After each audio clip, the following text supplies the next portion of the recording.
Hola a todos, yo soy Ramón Lozano, bienvenidos a un nuevo episodio de este podcast donde vamos a hablar de los eventos más relevantes que movieron a los mercados financieros en Estados Unidos durante las últimas 2 semanas. Y en la empresa de la semana vamos a hablar sobre Lockheed Martin.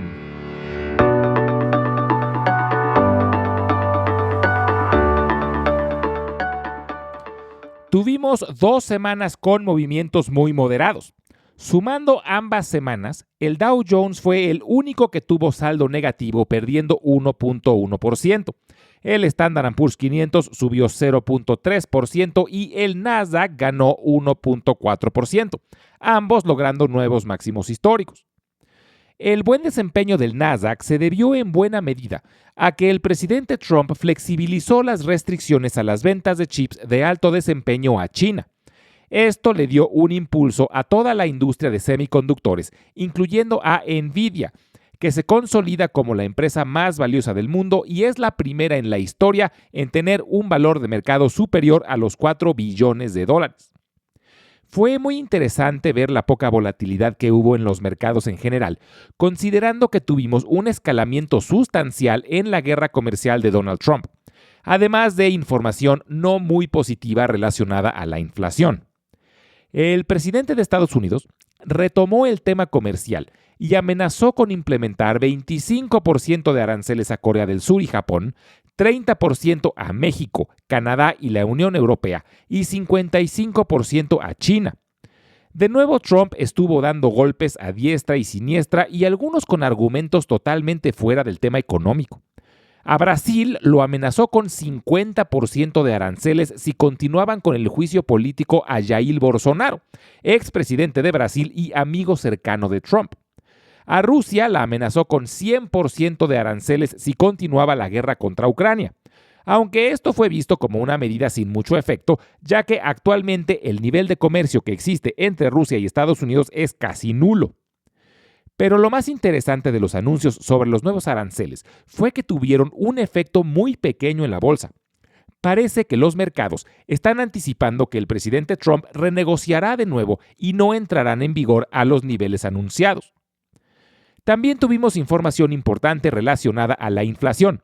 El índice de precios al consumidor, o CPI, mostró un incremento anual de 2.7%, ligeramente mayor a lo esperado. Pero el índice de precios de productores, o PPI, subió únicamente 2.3%, lo que da esperanzas de que la inflación no tenga un repunte mayor.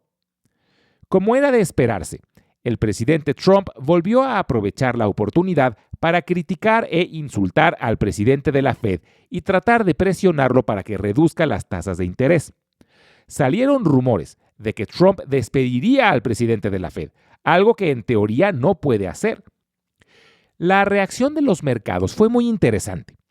Al darse a conocer la noticia, los mercados empezaron a caerse de forma muy estrepitosa, pero el presidente Trump salió unos minutos después a desmentir la noticia y decir que no estaba en sus planes hacerlo.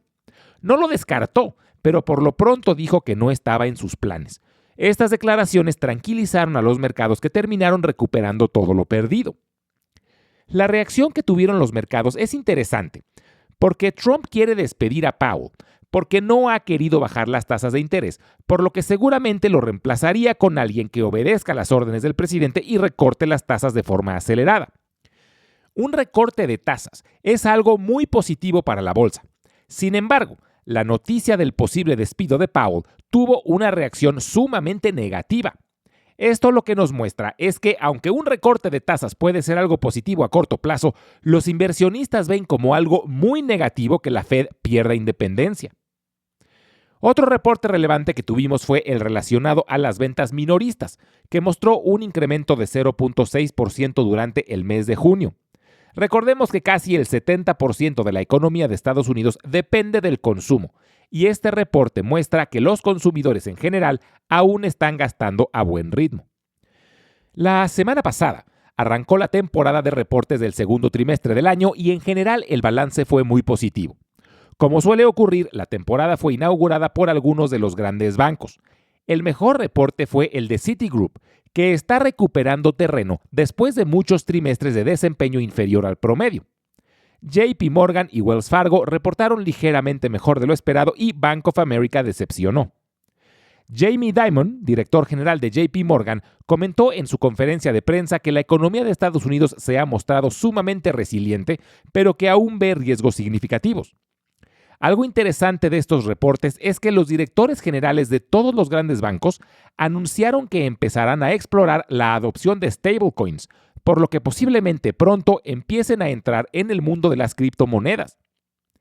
Dentro de la industria de la banca de inversión reportaron Morgan Stanley y Goldman Sachs, ambos mostrando números mejor de lo esperado. Estos bancos se han beneficiado con el repunte que ha habido en las nuevas salidas a bolsa y en el incremento en las fusiones y adquisiciones, que se están presentando por la reducción en las regulaciones gubernamentales para este tipo de transacciones. American Express reportó un incremento en sus utilidades de 17%, pero siempre sus reportes tienen algún dato que no les gusta a los inversionistas y sus acciones bajan después del reporte, aunque normalmente terminan recuperándose en poco tiempo. Charles Schwab e Interactive Brokers, las empresas que ofrecen plataformas de inversión en línea, mostraron números espectaculares. El hecho de que la bolsa esté en buen momento ha incrementado el número de transacciones, lo que beneficia enormemente a este tipo de empresas. Otras empresas que reportaron mejor de lo esperado fueron GE Aerospace, 3M, Delta Airlines y Taiwan Semi. Mientras que Abbott Labs se quedó corto de las expectativas, al igual que Netflix, pero esta última fue debido a que las expectativas estaban demasiado elevadas. Esta semana hay poca información macroeconómica programada, pero siempre puede haber sorpresas provenientes de la Casa Blanca. Pero probablemente los mercados se enfoquen en lo micro, porque se empieza a intensificar el número de reportes trimestrales. Los más relevantes de la semana serán los de Tesla, Alphabet, Intel, IBM, AT&T, Verizon, Lockheed Martin, General Motors, Halliburton, Texas Instruments, Honeywell, Domino's Pizza, Chipotle y Coca-Cola.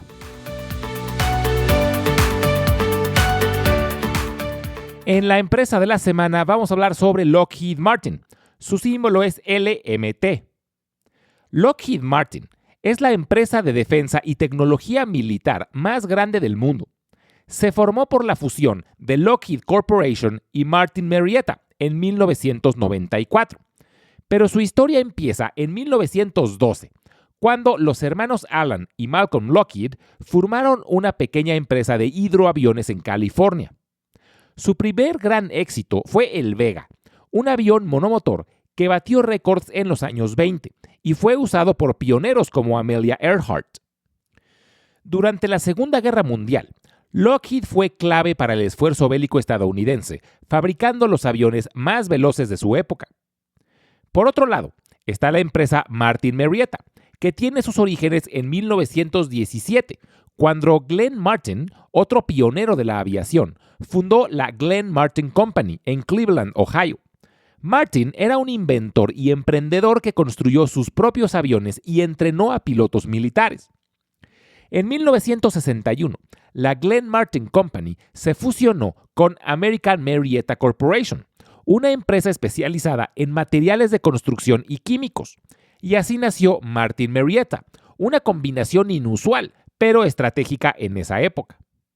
Durante la Guerra Fría, Martin Marietta se convirtió en una pieza clave en el complejo militar industrial estadounidense. Fue contratista para la NASA y se involucró en sistemas de misiles y satélites.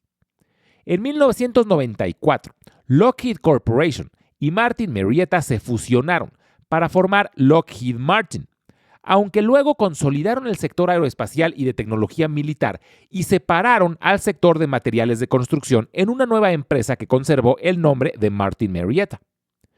Con esta consolidación, Lockheed Martin se posicionó como una potencia y es la empresa detrás de algunos de los aviones militares más famosos del mundo como el F-16 y el F-35, el helicóptero Black Hawk, y también ha participado en proyectos especiales como la construcción del telescopio Hubble junto con la NASA. Hoy Lockheed Martin es la empresa de defensa más grande del mundo con ingresos anuales que superan los $70,000 millones.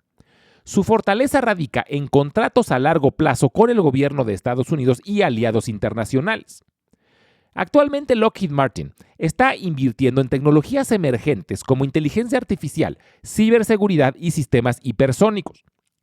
La carrera espacial privada también los está empujando a innovar en cohetes reutilizables. Hablamos sobre Lockheed Martin esta semana porque un seguidor del podcast me pidió que le recomendara una empresa en la industria de defensa. No había yo hablado de ninguna empresa en esta industria anteriormente porque a mí personalmente me causa un poco de conflicto comprar acciones de este tipo de empresas porque finalmente se benefician económicamente de las guerras y tensiones geopolíticas. Aunque también entiendo que los países deben poder defenderse y tener armamento de última generación puede hasta ser disuasivo y ayudar a mantener la paz. Simplemente a mí particularmente no me encanta invertir en este tipo de industrias, pero admito que hay estupendas empresas, como RTX, la que antes se llamaba Raytheon, L3 Harris, General Dynamics y la más grande de todas que es Lockheed Martin. Esta semana no vamos a tener sección educativa porque el resumen de 2 semanas estuvo un poco largo y no quiero extender demasiado este episodio. Y como siempre, les recuerdo que todas las transcripciones las estaremos subiendo al blog que se encuentra en Substack, al que pueden acceder directamente desde la página www.ramonlog.com. También los invito a visitar nuestro canal de YouTube, donde estaremos subiendo los audiogramas y videos educativos. En YouTube los pueden encontrar como Invertir en la Bolsa Podcast.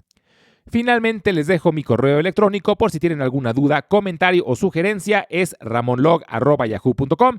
Muchas gracias y nos escuchamos en el próximo episodio.